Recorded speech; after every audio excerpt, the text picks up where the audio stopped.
तो tool design करने से पहले ये थोड़ा समझना ज़रूरी है कि आखिर ये टूल क्या है जिसकी हम इतनी बात कर रहे हैं, जिसको हम डिज़ाइन करने की कोशिश कर रहे हैं।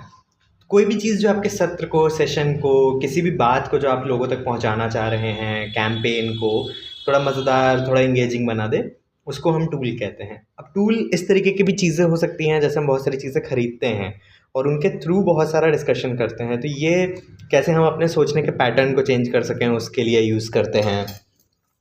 ये फ़ोकस और कंसंट्रेशन पे जब हमें बात करनी होती है, उसके लिए हम इसको यूज़ करते हैं। इस तरीके के बहुत सारे गेम्स हम यूज़ करते हैं इमोशंस पे बात करने के लिए। ये जेंडर पे जब बात करनी होती है तो ये इस तरीके के बहुत सारे गेम्स हैं जो या तो हम बना भी सकते हैं या हम खरीद सकते हैं।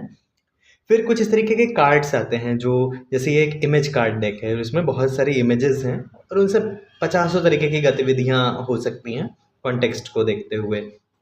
ये आपका मेंटरिंग प्रोसेस के ऊपर एक टूल है, डियर मेंटी करके। ये आप देखेंगे behind the story behind the close door, domestic violence के ऊपर एक टूल है और बहुत सारे इसमें कार्ड्स हैं जो डोमेस्टिक वायलेंस पे बात करने को आसान बनाते हैं। ये एडवर्ड डी बोनो के सिक्स थिंकिंग हैट्स वाला, yellow hat, black hat, red hat और उसके अराउंड बहुत सारी चीज़ों पे हमें मदद करता है बच्चों के साथ इंटरेक्ट करने में। ये ऑब्जर्वेशन का एक टूल है, ये म्यूज़िक और पोइट्री का एक टूल है। ये थिंकिंग का, क्रिटिकल थिंकिंग पे जब हमें बात करनी होती है तो बहुत सारे चीज़ों पे बात करने के लिए जार का एक फॉर्मेट है कि क्या चीज़ें अच्छी हैं, क्या चीज़ें बुरी हैं। वो बॉक्स ऑफ सीक्रेट है।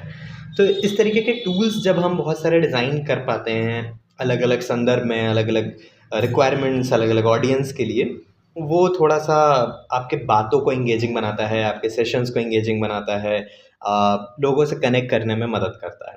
तो आप नॉर्मल कोई बात कह रहे हैं तो वो शायद लेक्चर बन जाए, स्पीच बन जाए, पर जब आप टूल के थ्रू उस पे बात करते हैं तो वो थोड़ा इंटरैक्टिव, थोड़ा एंगेजिंग, थोड़ा जुड़ाव बनाता है, लोगों को खुद अपनी बातों को एक्सप्रेस करने का एक मौका देता है।